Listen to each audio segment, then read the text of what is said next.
Magandang araw ka Paulino, halina at alamin kung ano ang gamit ng eGovPH app at paano gumawa ng account.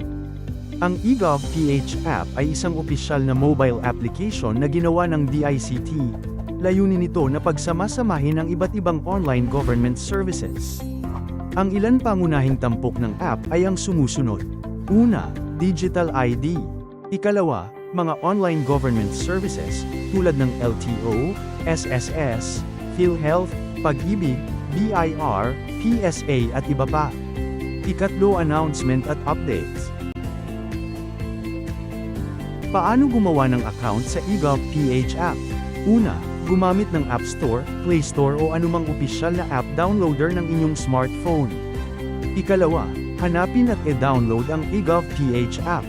Ikatlo, buksan ang app at mag-fill up ng form upang makagawa ng account. Pang-apat, matapos mag-fill up, ikaw ay makakatanggap ng 6 na digit code sa iyong email, e-encode lamang ito sa app. Ikalima, e-encode ang iyong mobile number.